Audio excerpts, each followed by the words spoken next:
You probably read the title of this video, spit out your drink if you were drinking something, yelled out, "What?" or passed out before recovering to watch the video. I just hope if it was passing out, you weren't driving.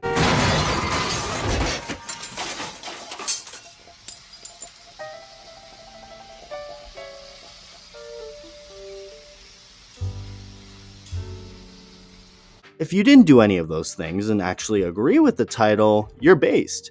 Actually, nah, I can understand why you would think what I've stated is crazy, asinine, stupid, all of the above, but just hear me out.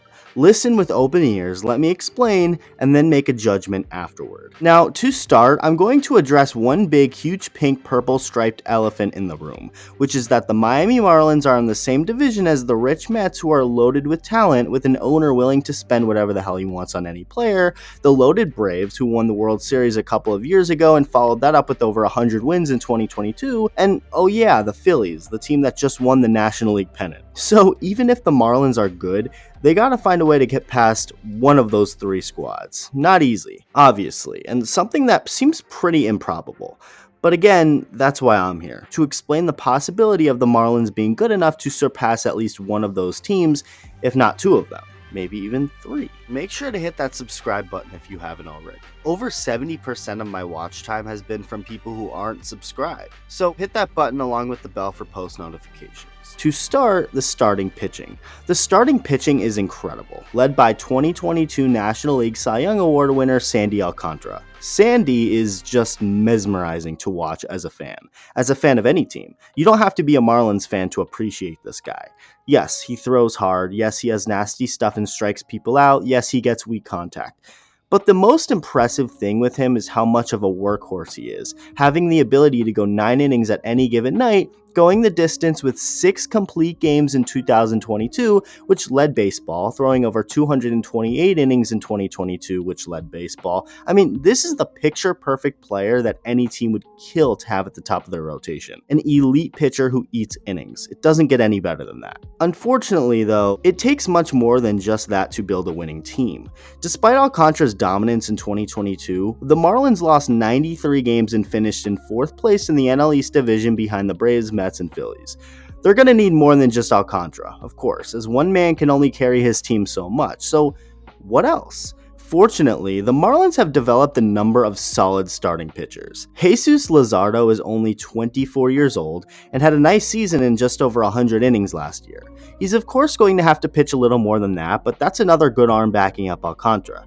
Edward Cabrera, another hard-throwing nasty starter, is only 24, and the same goes for Trevor Rogers, who's 24 as well. Rogers had a really crappy 2022 season, but the numbers say he got a little unlucky. He throws hard from the left side and has the potential to be great. We're not far removed from his 2021 season when he put up great numbers in over 130 innings. Edward Cabrera has a high ceiling, throws hard, showed great potential in his official rookie season in 2022. Another 24-year-old, Braxton Garrett, also had a bigger sample size to work with in 2022, putting up solid numbers in 88 innings. Oh yeah, and you also have Sixto Sanchez. If you don't remember him or haven't ever heard of him, Sixto Sanchez made his debut back in 2020, and it was really impressive. It wasn't a big sample size, of course, and he's been nothing but injured ever since. Like, literally, he hasn't thrown a big league pitch since 2020. With that said, the Marlins are expecting him to be healthy in 2023. He throws hard, is nasty, and, well, what do you know? He's also 24 years old. I feel like you get the point by now. The Marlins have a mountain of young, talented starting pitchers, emphasis on the young. The oldest starting pitcher in that rotation prior to them signing Johnny Cueto was Sandy, and he's 26. I mean, that's insane. As for Johnny Cueto, he's obviously not the pitcher he used to be, but that's a great veteran addition to an already potentially elite rotation. It's a legitimate rotation. Does it have some question marks? Sure, but on the surface, it has the potential to be one of the best starting rotations in baseball, if not the best. Here's where we get to the Marlins' bigger issues, though. The bigger fish to fry, if you know what I mean.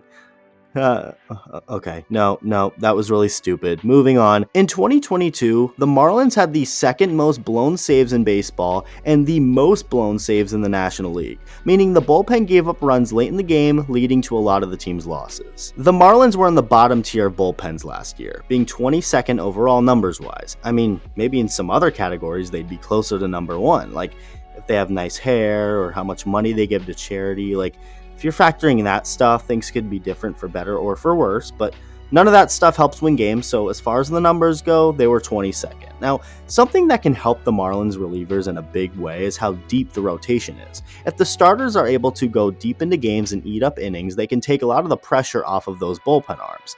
But they're still going to have to be good, of course.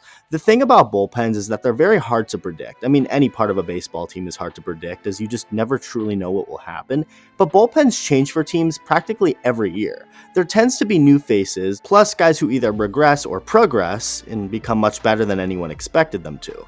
The bullpen to me is the most concerning part of this team, but at the same time can end up being really good. There's still time to add someone before opening day, so we'll see what happens on that front, and if the bullpen they have is good enough for the first half, you can always trade for someone from a team that's out of it and has a solid reliever. Speaking of trades, let's now move over to the offense. Now, when talking about the rotation, the Marlins, believe it or not, had yet another young solid starter on their roster in Pablo Lopez. Lopez, however, was just traded to the Twins along with a couple of prospects, and in my eyes, it's a great trade for both sides, but I'm talking about the Marlins here. The Marlins have had a huge issue with scoring runs over the last several years. It's funny because they used to have top hitters like Giancarlo Stanton, Christian Yelich, Marcelo Zuna, JT Realmuto, yet had no pitching. That has since flopped, with Miami having good pitching now but lacking thump in the lineup. This offseason has at least attempted to really fix that. Lopez was traded to the Twins for Luis Arraez, a left-handed hitting infielder. Now, Arraez isn't just any sort of infielder, though. He's the best contact hitter in the game today. He may lack pop in his bat, like he doesn't hit any home runs, connecting for just 8 in 2022, but he also won the American League batting title, meaning he had the best batting average in the league, while also walking more than he struck out.